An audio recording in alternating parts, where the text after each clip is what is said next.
ॐ तव कथामृतं तप्तजीवनं कविभिरीडितं कल्मषापहं শ্রবণমঙ্গলম শ্রীমদাততম ভুবি গৃণন্তি এ ভূরিদায়নাঃ।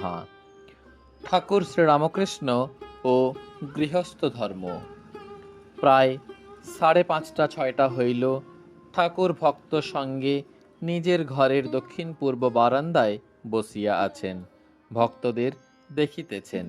শ্রীরামকৃষ্ণ কেদারাদি ভক্তের প্রতি, সংসার ত্যাগী সাধু, সে তো হরিনাম করবেই, তার তো আর কোনো কাজ নাই।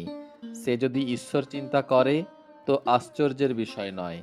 সে যদি ঈশ্বর চিন্তা না করে, সে যদি হরিনাম না করে, তাহলে বরং সকলে নিন্দা করবে।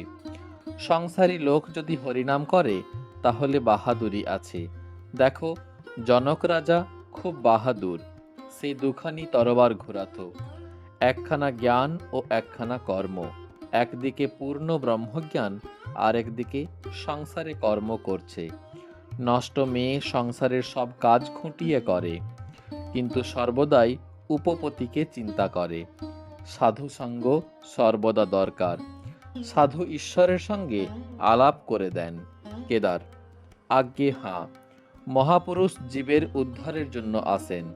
যেমন রেলের ইঞ্জিন পেছনে কত গাড়ি বাঁধা থাকে, টেনে নিয়ে যায়।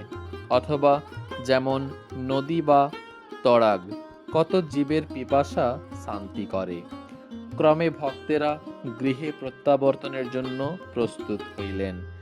একে একে সকলে ঠাকুর শ্রীরামকৃষ্ণকে ভূমিষ্ঠ হইয়া প্রণাম করিলেন ও তাহার পদধূলি গ্রহণ করিলেন।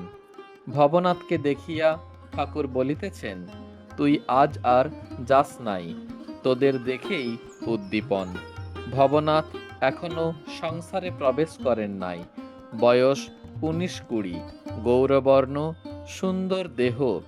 ঈশ্বরের নামে তাহার চক্ষে জল আসে। ঠাকুর তাহাকে সাক্ষাৎ নারায়ণ দেখেন।